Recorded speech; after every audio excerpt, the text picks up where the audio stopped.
하나님의 말씀은 누가복음 10장 말씀 보시겠습니다. 누가복음 10장 25절부터 37절입니다. 다 같이 읽겠습니다. 시작. 어떤 율법 교사가 일어나 예수를 시험하여 이르되 선생님, 내가 무엇을 하여야 영생을 얻으리이까? 예수께서 이르시되 율법이 무엇이라 기록되었으며 내가 어떻게 읽느냐? 대답하여 이르되 내 마음을 다하며 목숨을 다하며 힘을 다하며 뜻을 다하여 주 너의 하나님을 사랑하고 또한 내 이웃을 내 자신같이 사랑하라 하였나이다. 예수께서 이르시되 내 대답이 옳도다. 이를 행하라. 그리하면 살리라 하시니 이 사람이 자기를 옳게 보이려고 예수께 여짜오되 그러면 내 이웃이 누구니까? 예수께서 대답하여 이르시되 어떤 사람이 예루살렘에서 여리고로 내려가다가 강도를 만나매 강도들이 그 옷을 벗기고 때려 거의 죽은 것을 버리고 갔더라. 마침 한 제사장이 그 길로 내려가다가 그를 보고 피하여 지나가고 또 이와 같이 한 레위인도 그곳에 이르러 그를 보고 피하여 가되 어떤 사마리아 사람은 여행하는 중 거기 이르러 그를 보고 불쌍히 여겨 가까이 가서 기름과 포도주를 그 상처에 붓고 싸매고 자기 짐승에 태워 주막으로 데리고 가서 돌보아 주니라. 그 이튿날 그가 주막 주인에게 데나리온 2를 내어주며 이르되 이 사람을 돌보아 주라. 비용이 더 들면 내가 돌아올 때에 갚으리라 하였으니 네 생각에는 이 세 사람 중에 누가 강도 만난 자의 이웃이 되겠느냐? 이르되 자비를 베푼 자니이다. 예수께서 이르시되 가서 너도 이와 같이 하라 하시니라. 아멘. 오늘은 이제 왜 나누어 줄 것인가 5번째 시간입니다. 참된 이웃이기 때문에 나누어 줘야 한다. 이런 주제의 말씀을 나누고자 합니다. 우리 그리스도인들은 영생의 소망을 가진 자입니다. 오늘 여기서도 영생을 어떻게 얻느냐 본문에서 25절도 그렇게 말씀하는데요. 영생의 소망을 가진 자예요. 우리가 믿음 생활을 하면서 우리 기독교 크리스찬으로서의 영생에 대한 소망이 없다면 그리고 그건 하나의 종교 생활에 불과할 것입니다. 그 종교 생활은 결국은 육신의 생활에 치우치게 될 수밖에 없습니다. 그러나 우리는 영생을 우리가 소망하는 자들입니다. 교회에 나오고 신앙생활을 하면서 영생에 관심이 없어요. 이런 사람이 간혹 보입니다. 이런 사람들은 그저 세상에 다른 종교 믿듯이 기독교 신앙생활을 하는 거거든요. 이것은 정상이 아닙니다. 비성경적인 신앙생활이고 이것은 결국은 주님을 배반할 수밖에 없고 주님을 떠나갈 수밖에 없는 상황으로 이제 가게 될 겁니다. 왜? 영생의 소망이 없기 때문인 거예요. 영생에 대한 소망이 있기 때문에 우리가 왜 사랑해야 되고 영생이 소망이 있기 때문에 우리가 더 섬겨야 되고 영생이 소망이 있기 때문에 우리가 나누어 주기도 하고 이러는 거거든요. 영생에 대한 소망이 없으면 이렇게 선하게 살고 주의 뜻대로 살려고 하는 아무 가치가 없어지게 됩니다. 이거 세상이 인정한다고 했는데 무슨 가치가 있겠습니까? 그렇기 때문에 우리가 영생에 대한 확실한 믿음을 가지고 신앙생활하는 것은 매우 중요합니다. 바로 그렇기 때문에 이 율법 교사는 알다시피 율법 전문가거든요. 율법 전문가인데 영생에 대해 관심을 갖고 있지 않습니까? 바로 아무리 율법 전문가를 하더라도 율법을 달달이 외웠다 하더라도 영생 얻을 수 있는 것이 아닙니다. 바로 영생 얻는 것에 관심을 갖고 영생에 초점을 둔 삶이 얼마나 중요한지를 오늘 이 지문에서도 잘 보여주고 있지 않습니까? 우리가 이 땅에 사는 동안에 어떤 전공 분야의 전문가가 됩니다. 그래도 영생에 대한 관심을 갖고 영생을 얻고자 해야 합니다. 그럴 때 우리 예수 그리스도를 믿게 되는 것이죠. 또 아무리 세상에 일하면서 프로답게 완전한 프로입니다. 100%의 프로로 일을 한다 하더라도 그도 영생의 질문을 가져야 합니다. 어떻게 하면 영생 얻을지 주님께 물어볼 수 있어야 합니다. 그럴 때 우리가 바르게 예수를 믿을 수 있는 거죠. 만일 영생에 대한 관심 없이 오늘날 21세기 과학시대가 되면서 부활이 어딨느냐 영생이 어딨느냐 다 비웃는 사람들이 꽤 있습니다. 아무리 세상이 비웃어도 점점점 과학화가 되면 될수록 교회 내에서도 아마 그런 교파가 나올 겁니다. 우리 교단에서는 우리 교파에서는 영생 부활 이런 거 교리를 전하지 않기로 했습니다. 이제 거룩한 윤리에 대해서만 초점을 두고 성도 생활에 대한 초점을 두고 가르칩니다. 이렇게 말할지도 모릅니다. 그런 데 가면 당신 영혼은 망합니다. 이제 우리는 그런 세상에 현혹되지 마시고 이런 영생에 대한 소망을 확실히 가지시고 그것을 따라서 서로 사랑하고 서로 섬기고 서로 나누어주고 서로 함께하는 그런 삶을 살 수 있어야 되는 거죠. 알다시피 이 영생은 육신이 하는 영생이 아닙니다. 세상의 사이비 교주들은 다 육신이 영생한다고 육신이 이어서 영생하는 것처럼 말합니다만 거짓말입니다. 사이비입니다. 육신이 영생하는 것이 아닙니다. 육신은 우리가 늙어가고 죽어가고 병들어가고 이렇게 하게 돼 있어요. 그리고 육신은 연료 탱크 같아가지고 연료가 다 떨어지면 떨어지게 돼 있습니다. 육신이 아니라 그 안에 인공위성이 있잖아요. 연료 탱크 위에. 인공위성 같은 것이 바로 우리 나예요. 나라고 하는 그것이 바로 영혼입니다. 우리가 어릴 때도 나이 늙어서도 변하지 않는 나가 있지 않습니까? 병들어도 건강해도 변하지 않는 내가 있잖아요. 이렇게 어떤 상황이 처하더라도 서울 가도 인천 가도 또 미국 가도 토론토 가도 또 한국 가도 변하지 않는 내가 있지 않습니까? 그 내가 바로 영혼이에요. 그 영혼이 영생하는 겁니다. 그 영혼이 육체를 떨어뜨리고 마침내 신령한 몸으로 부활하게 됩니다. 그리고 마침내 영생에 들어가게 되는 것이죠. 우리 주님께서도 요한복음 6장 63절 이렇게 말씀하잖아요. 살리는 것은 영이니 육은 무익하다 이렇게 말씀하고 있습니다. 바로 육체를 살리고자 하지 않는다는 것입니다. 영을 살리고자 한다고 이렇게 말씀하고 있지 않습니까? 이런 점에서 볼 때 우리가 영생에 대한 우리의 소망을 확실하게 다져진다는 거죠.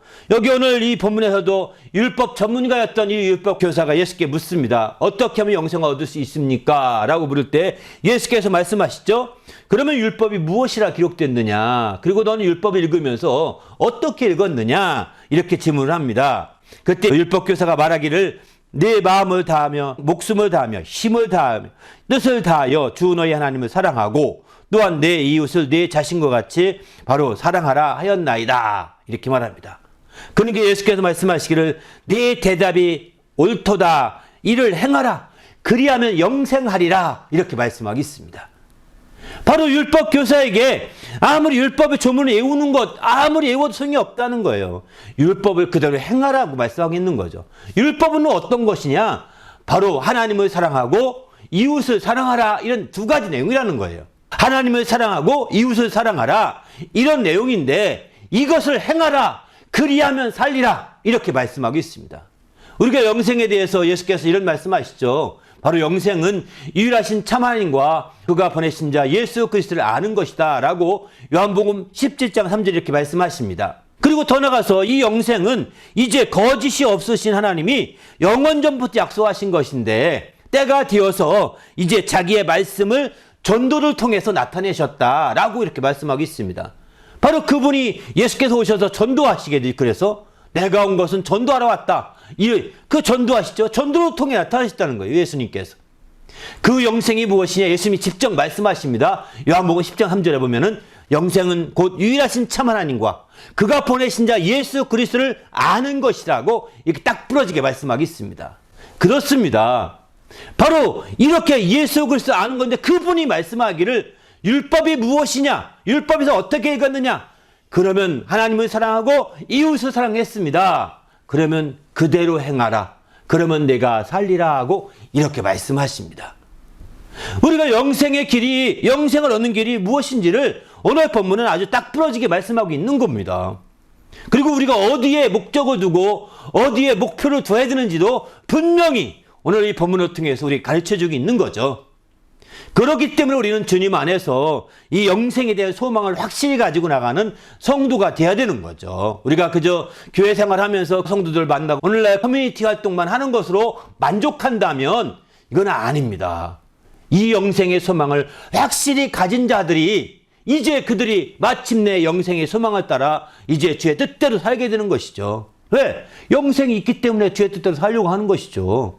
영생이 없다면 누가 주의 뜻대로 살겠습니까? 실컷 자기 것 다 엉켜치고 더 먹고 더 마시고 더 살찌고 더 배부르고 이렇게 살지 않겠습니까? 더 재미있게 더 편하게 살지 않겠습니까?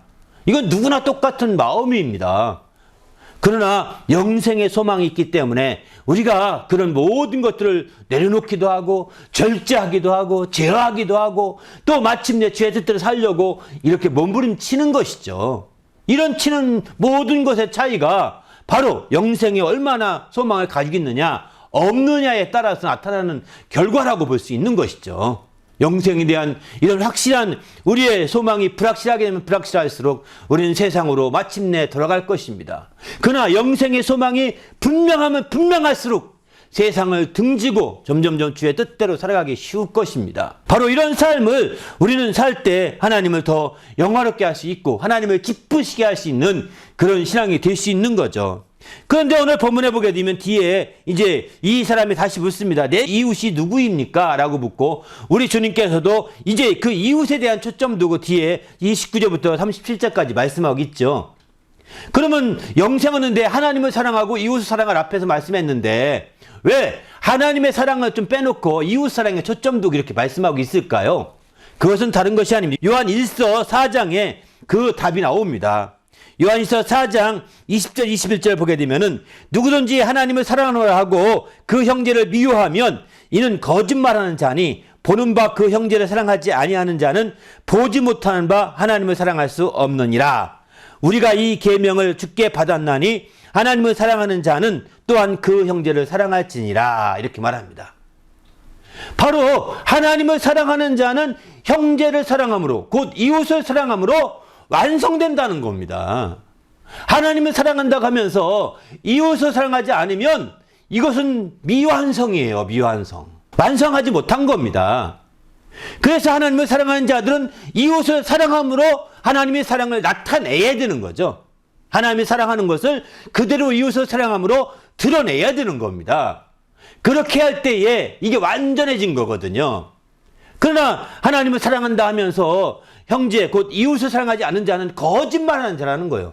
하나님 사랑하는 것도 거짓말하는 거라는 겁니다. 그렇기 때문에 우리는 이제 하나님의 사랑에 대해서 여기서는 더 이상 깊이 얘기 안 하시고 이웃 사랑에 대해서만 초점 두고 우리 주님은 더 말씀하고 계신 것이죠. 오늘 본문에서 보게 되면 저도 이제 그 부분에 초점 두고 오늘 제목의 말씀도 왜 나누어 줄 것인가? 우리가 바로 참된 이웃이기 때문에 나누어 줘야 된다라고 이런 주제의 말씀 나누고자 하는 것도 거기에 있습니다.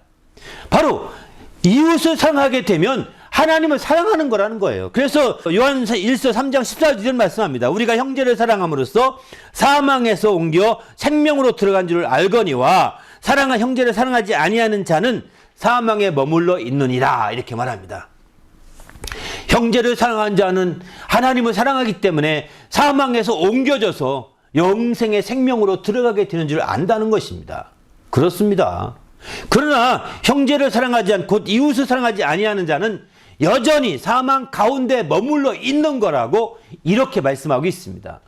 우리는 이런 점에서 볼 때 우리가 하나님의 사랑으로 말미암아 이제 더욱더 이웃을 사랑하고 형제를 사랑하는 것을 성경 전체가 강조하고 있음을 잘 알 수 있는 거죠. 오늘 주님도 그런 그 점 때문에 하나님의 사랑에 대해서 깊이 설명하지 아니하시고 오히려 이웃을 어떻게 사랑할 것인가 초점 두고 말씀하고 있다고 볼 수가 있는 거죠. 우리도 주님 안에서 이렇게 이웃을 사랑하는 귀한 성도가 되시길 바랍니다. 바로 이렇게 사랑함으로 말미암아 이제 형제를 사랑함으로 하나님의 사랑한 그 모든 것들을 완성시킨다고 했는데 그래서 로마서 13장 10절에 보게 되면은 사랑은 이웃에게 악을 행하지 아니하나니 그러므로 사랑은 율법의 완성이니라 이렇게 표현하고 있습니다. 그렇습니다. 사랑은 바로 율법의 완성이라는 것은 다시 말해서 율법은 하나님을 사랑하고 이웃을 사랑하라 이 내용이 율법이죠. 다시 말하면 율법은 하나님을 사랑하라로 시작해서 이웃을 사랑하라로 끝나는 것이 율법입니다.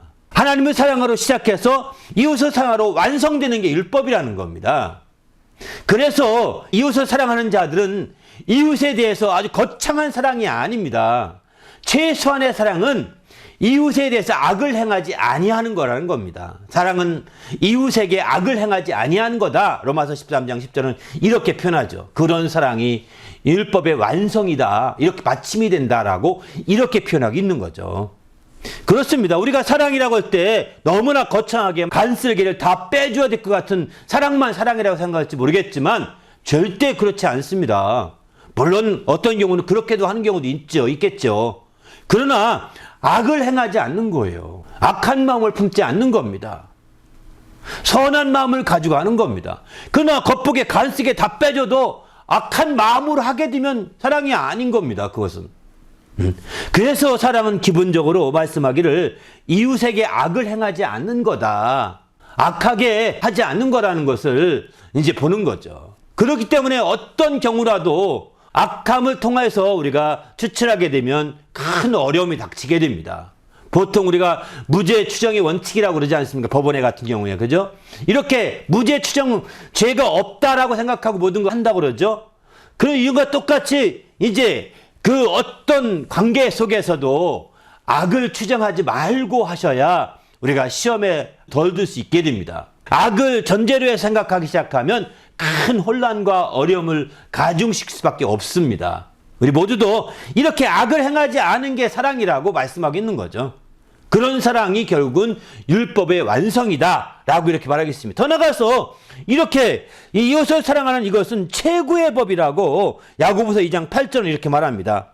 바로 이웃 사랑하기를 내 몸과 같이 하라 하신 최고의 법을 지키며 이렇게 표현하죠.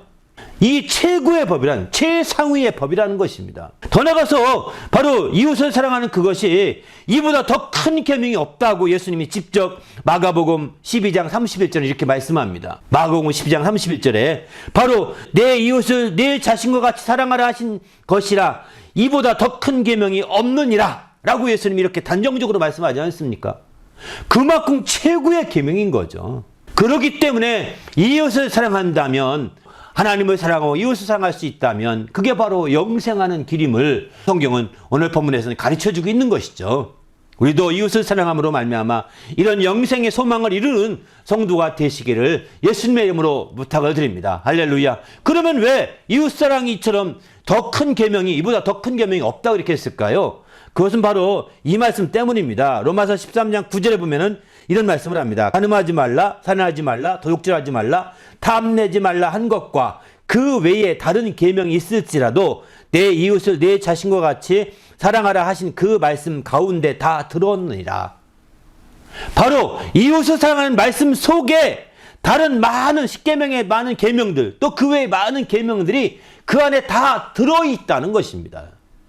그 안에 이미 다 포함된다는 것입니다. 다 부분, 그 안에 있는 부분에 불과한 거라는 거예요. 그러면 이웃을 비록 다른 것이 어떨지라도 이웃을 진정으로 사랑한다면 그런 모든 것을 다 이룬 것이 되는 거거든요. 그렇기 때문에 이 계명, 이웃을 사랑하라는 이 계명은 다른 어떤 계명보다 정말 최고로 큰 계명이고 다른 계명이 없는 거죠. 이보다 더 큰 계명이 없느니라 이렇게 말씀하고 있습니다. 우리도 이런 계명을 지키는 성도가 되시기를 예수님의 이름으로 부탁을 드립니다. 할렐루야. 그래서 우리 영혼이 철저히 정말 이웃을 사랑하는 것이 얼마나 귀한 큰 계명인지 알 필요가 있는 거죠. 갈라디아 5장 14절도 이런 말씀합니다. 온 율법은 내 이웃 사랑하기를 내 자신같이 하라 하였는데 하신 한 말씀에서 이루어졌나니, 율법이 한 말씀에서 이루어졌다는 겁니다.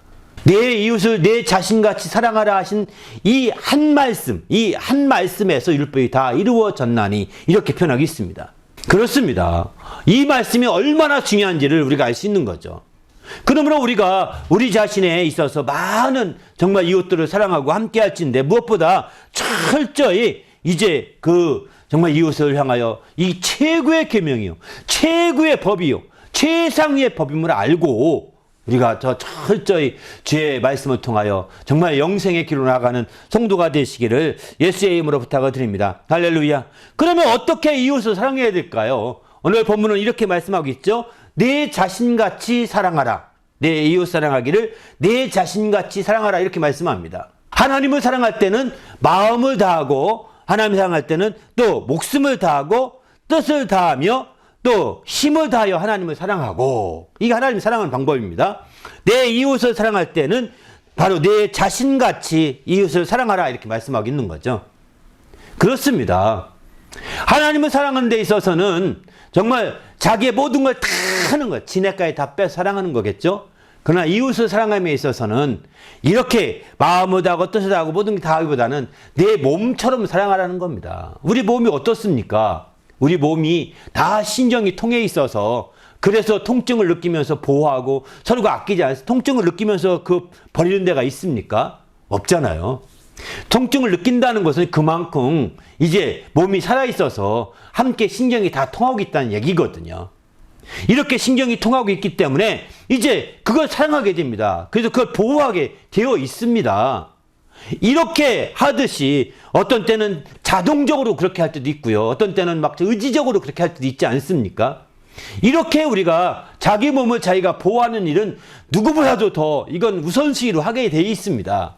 이런 것처럼 이웃을 대해서도 자기의 이웃에 대해서도 이렇게 자기 몸과 같이 이렇게 사랑할 것을 말씀하겠는 거죠. 요 몸과 같이 사랑하라는 말씀을 좀 더 깊이 보면 자기 몸집이 커진 것으로 알고 사랑하라는 것입니다. 우리 몸 어릴 때는 그냥 막 다니잖아요. 그러나 크게 되면 어디 막 부딪히잖아요. 청소년 같은 경우 키가 갑자기 크고 몸집이 확실히 늘어나면 이게 다니면서 막 부딪히고 다니거든요. 왜? 중심을 못 잡고 자기가 그런지 모르고 다니다가 쓰러지고 이런 경우도 있습니다. 저는 어릴 때 그 문지방이 낮은 집에 살았는데 시골집이죠. 그러다 보니까 문지방 그 윗집에 문지방에 많이 부딪혔어요. 왜냐면 제가 어릴 때는 안 부딪혔는데 크니까 그게 낫더라고요. 낮은 줄 모르고 그냥 밥상 들고 들어가다가 화당 부딪히는 겁니다. 그래서 밥상이 막 뒤집어질 뻔했던 것도 있었던 것 같아요. 이렇게 돌이켜보면. 이렇게 자기 자신이 몸집이 커지면 더 주의해야 되고 몸집이 커지고 키가 커지고 그러면 더 이렇게 세심하게 돌보면서 나가야 되는데 나는 여전히 적어, 난 여전히 조그매 라고 생각하고서 막 움직이다 보니까 좌충우돌을 하게 되는 거죠. 그렇습니다. 내 이웃에 대해서도 우리의 몸집이 커졌다는 사실을 인정하고 그렇게 우리가 돌보고 사랑할 수 있어야 되겠다는 거예요. 신경을 써야 되겠다는 겁니다. 다시 말해서 신경이 이웃에게까지 뻗쳐야 되겠다는 것이죠. 그냥 그전에는 내 몸 안에서만 신경이 뻗쳤는데 이제는 몸 밖으로 이웃까지 신경이 뻗쳐서 거기까지 신경 쓰면서 이렇게 나갈 수 있는 자가 될 때 이게 진정으로 내 이웃을 사랑할 수 있는 방법인 거죠. 우리도 이웃을 사랑하되 우리의 몸집이 그만큼 커진 줄 아시고 더 주의하시고 신경 쓰면서 더 사랑하는 성도가 되시길 바랍니다. 오늘 여기 본문도 보게 되면 이렇게 신경 쓴 사람과 신경 안 쓴 사람 있지 않습니까? 그 예루살렘에서 여리고로 내려가려면 언덕길을 쭉 내려가더라고요. 제가 한번 예루살렘 갔다 오면서 그 길을 지났는데 진짜 시동 안 꺼도요. 시동 꺼도 내려갑니다. 이렇게 있으면 중간에. 그만큼 언덕길입니다. 그 내려가는 중에 거기는 양쪽이 다 산이거든요. 그러다 보니까 강도가 많았던 것 같습니다. 그때 강도를 만난 한 사람이 있었는데 그 사람이 오늘 본문대로 이제 죽을 뻔한 상황이에요. 죽기 직전에가 몰렸는데도 불구하고 사람들은 지나가죠. 특별히 제사장이나 또 한 레위인이 그냥 지나가 버립니다. 신경 안 쓴 거죠. 그러나 이제 그 여행하러 다니던 한 사마리아 사람은 여행 중이었는데 그 사람을 불쌍히 여기며 참 자기 이웃으로 신경 쓰게 됩니다. 그러니까 신경을 쓰니까 그냥 놓고 갈 수가 없는 거예요. 그래서 그를 이제 태워서 주막으로 데리고 가고 거기 가서 돌보아 줍니다. 그 밤새도록. 그리고 그 다음날 그는 가야 되는데 이제 남은 여비를 채워주고 뿐만 아니라 이제 그 다음에 돌아올 때 다 해줄 테니 잘 도와달라고 부탁하면서 떠나게 되는 것이죠. 이렇게 했던 거 본다면 이웃에 대한 신경 쓴 사람들은 어느 하나라도 내버려두지 않을 것입니다. 무관심하지 않을 겁니다. 신경을 안 쓰니까 안 되는 거예요. 신경 안 쓴 만큼 그만큼 사랑이 덜해진다는 거죠. 자기 몸을 아끼지 않는 것과 똑같은 것이죠. 신경이 통하고 신경이 써져야 자기 몸을 더 아낄 수 있고 더 사랑할 수 있는 거거든요. 바로 이웃을 향하여 이렇게 신경을 쓰는 자들은 더 사랑할 수 있고 더 아낄 수 있지만 이제 신경 안 쓴 자는 이웃집이 어떻게 되든 상관은 없어요. 다 무너지든 깨지든 부서지든 상관이 없어요. 무관심한 거죠. 무신경이죠. 우리는 주님 안에서 이렇게 신경을 쓰므로 함께하는 그런 성도가 되시길 바랍니다. 할렐루야. 그래서 그들이 정말 함께 돼야 되는 거예요. 여러분, 제가 처음에 이제 차를 르망이라는 차를 하나 샀어요. 그 중고차 사서 이제 초보 운전은 부셔도 된다고 하길래 그냥 부셔도 되지 하고 막 다녔는데 처음에 한 두 번째나 세 번째나 운전할 때 그냥 좁은 골목을 지나가는데 차들이 세워놓은 골목을 지나가거든요. 그런데 제가 몸집이 그렇게 큰지 미처 몰랐어요. 요 정도는 지나갈 수 있겠지 하고 갔는데 웬걸요 차체는 지나가는데 차에 그 백미러가 탁 닿는 거예요. 순간에 달리고 있는 속도가 좀 있어서 설 수가 없었고 탁 치고 갈 수밖에 없었습니다. 근데 그 트럭의 뒷부분 이렇게 모서리 부분 그걸 탁 치고 갔는데 트럭은 전혀 멀쩡하더라고요. 그래서 제 백미러만 깨졌겠다 생각하고 이제 에이 모르겠다고 집에 가서 그 다음 백미러가 안 보이더라고요. 안 보여서 집에 가서 봤더니 백미러 깨지지 않은 닫혀서 이렇게 젖혀져서 깨지는 않았더라고요. 저는 이제 안 보여서 깨진 줄 알았는데 그만큼 이제 그 차체 제 몸체가 커진 거잖아요. 차를 타면. 그럼 몸체가 커진 거니까 그만큼 신경 쓸 것도 많은데 내가 미처 그렇게 큰 줄 모르는 거예요. 그래서 안다려니 하고 괜찮으려 하고 갔는데 턱 다가지고 이제 백미러가 뒤로 젖혀질 정도가 됐으니 생각을 해보십시오. 그런 측면에서 이웃 사이라는 것은 우리 몸체가 커졌다고 생각하셔야 됩니다. 여러분, 우리 몸체는 점점점 커집니다. 이 얘기는 바꿔 말하면 우리 영향력이 넓어진다는 것입니다. 처음에는 자기 혼자 중심이잖아요.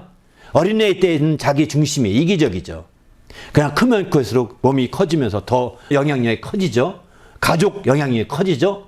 더 나아가서는 이웃에게 영향력이 커지게 되어 있습니다. 이런 영향력을 발휘하느냐 아니냐 큰 차이가 있는 거죠. 이런 영향력을 발휘하게 될 때 바로 우리가 이제 주님 안에서 멋진 죄의 역사를 이룰 수가 있게 되는 거죠. 만일 우리가 이런 영향력이 커지지 않게 된다면 이웃사랑이라는 개념이 몸집이 안 커진 겁니다. 그러니까 이웃사랑은 제대로 할 수가 없습니다. 여전히 어린아이 같이 자기 혼자 이기적으로만 살아갈 수밖에 없는 거죠. 우리도 이제 이런 정말 이웃을 내 몸처럼 사랑할 수 있는 귀한 주님의 성도가 되시기를 예수님의 이름으로 부탁을 드립니다. 그래서 하나님의 뜻대로 이렇게 사시는 자가 되시길 예수의 이름으로 부탁드립니다. 할렐루야. 그래서 이렇게 이웃처럼 사랑해야 되는데 자비를 베푼다. 여기 오늘 누가 이웃이냐 했더니 자비를 베푼 자입니다. 이렇게 말씀하죠.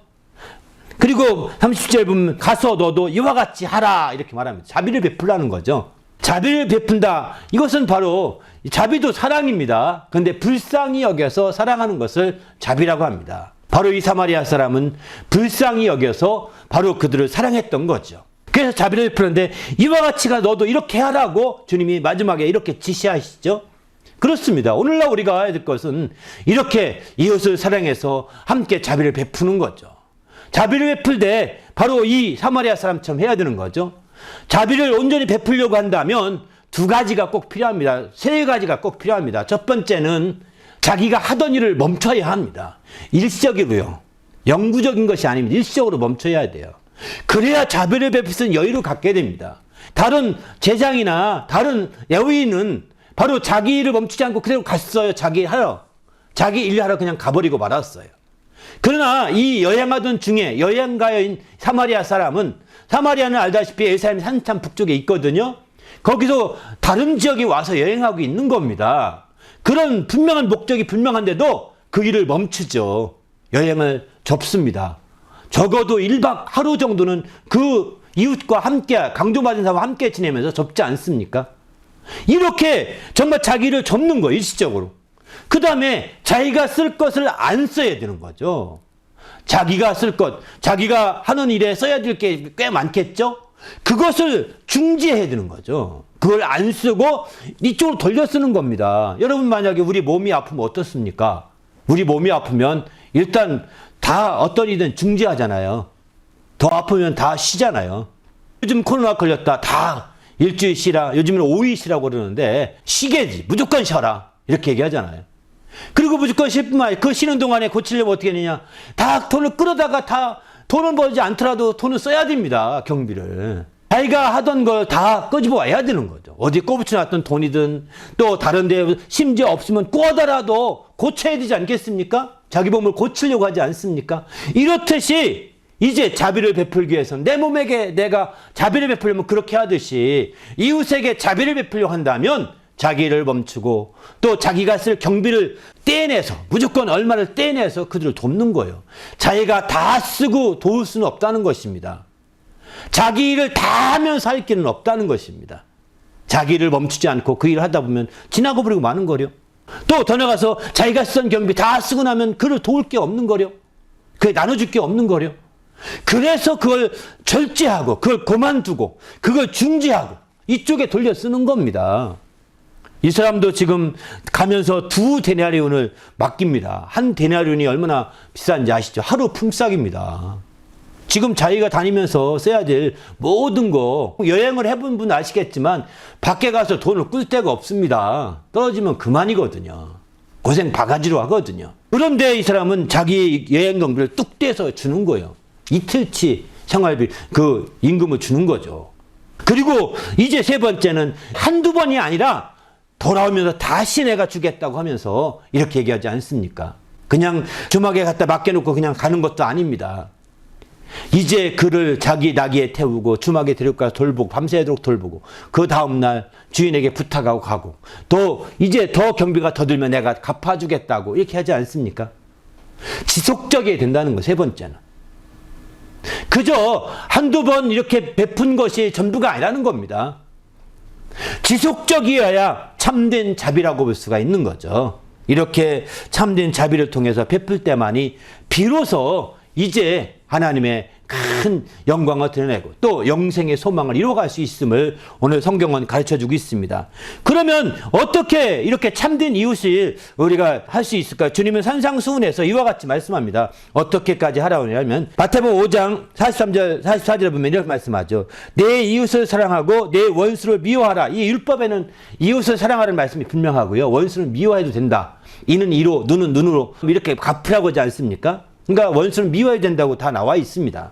근데 그렇게 율법은 말했지만 들었으나 나는 너에게 이르노니 내 원수들 사랑하며 너를 핍박하는 자를 위하여 기도하라 이렇게 말합니다. 그렇습니다. 이제 신약에 와서 우리는 이웃을 사랑하되 구약처럼 원수는 미워하면서 나머지 이웃만 사랑하는 것이 아니라 이웃을 사랑하되 원수까지도 사랑하라는 것입니다. 원수까지도. 그리고 그 이웃 가운데 우리를 핍박하는 자가 있지 않겠습니까? 우리를 뒤에서 후욕하는 자가 있지 않겠습니까? 욕하는 자도 있고 비난하는 자도 있을 것입니다. 이런 자들을 위하여 우리가 그들을 사랑하는 데는 한계가 있는 거죠. 우리가 그들에게 자비를 베풀어도 그들이 받을 리가 없는 것이죠. 그들을 위해서는 기도하라는 것입니다. 축복하며 기도하라는 거예요. 이렇게 해서 우리의 영향력이 계속 이렇게 우리 몸집이 커짐을 알고 그만큼 우리가 이제 신경을 쓰라는 것이 이웃을 내 몸같이 사랑하라 이렇게 말씀하는 거죠. 마태복음 5장 45절에 보면 이같이 한즉 하늘에 계신 너희 아버지의 아들이 되리니 이렇게 말씀합니다. 이같이 하게 되면 하늘에 계신 너희 아버지의 아들이 된다. 그래서 영생의 소망을 이룰 수 있다라고 이렇게 말씀하고 있는 거죠. 그렇습니다. 이제 우리도 이웃을 사랑하되 그저 우리 사랑하는 자만 사랑하면 무슨 소용이 있겠습니까? 그래서 46절 47절 이렇게 말씀합니다. 너희가 너희를 사랑하는 자를 사랑하면 무슨 상이 있으리요? 세리도 이같이 아니하느냐? 너희가 너희 형제에게만 무난하면 남에게 더하는 것이 무엇이냐? 이방인도 다 이같이 아니하느냐? 그러므로 하늘에 계신 너희 아버지의 온전하신 것 같이 너희도 온전하라 이렇게 말씀하시죠. 그렇습니다. 그러니까 우리가 이웃을 사랑한다고 할 때 바로 나를 사랑하는 자만 사랑하고 나에게 무난한 자만 무난하고 이렇게 해서는 안 된다는 거죠. 나를 사랑하지 않는 자라 하더라도 그들도 자비를 베풀고 그들도 사랑할 수 있어야 되고 또 나에게 무난하지 않고 나에게 인사하지 않는다 하더라도 그들도 여전히 사랑하고 인사하고 돌아볼 수 있는 신경을 쓸 수 있는 그런 사람이 바로 이웃을 사랑하는 거죠. 이게 바로 온전케 되는 길이라는 거예요. 그러므로 하나님 아버지가 온전하신 같이 너희도 온전하는 것은 그게 바로 온전케 되는 길이라는 거예요. 다시 말해서 이웃을 온전히 사랑하는 게 온전케 되는 길임을 가르쳐 주고 있는 거죠. 우리도 이웃을 이렇게 사랑함으로 온전케 되는 성도가 되시고 이렇게 사랑해서 나누어 줄 수 있는 성도가 되시기를 예수님의 이름으로 축원합니다. 우리는 누구나 다 이웃이 있습니다. 내가 참된 이웃이라면 나누어 주게 돼 있는 겁니다. 그들이 우리의 몸과 같이 나누어 주라고 주님이 명하셨기 때문에 더 그런 것이죠. 우리 모두가 이제 참된 이웃이 되어서 나누어 주시는 올 한 해가 될 수 있기를 예수님의 이름으로 축원합니다. 그렇게 되면 이제 하나님의 아들이 되고 또 영생의 소망을 이루게 되고 마침내 최고의 주님의 행복을 누리는 성도가 될 수 있을 것입니다. 이런 행복한 신앙생활이 될 수 있도록 우리가 나누어 줄 수 있는 자가 되게 해달라고 간절히 합심하여 기도하겠습니다.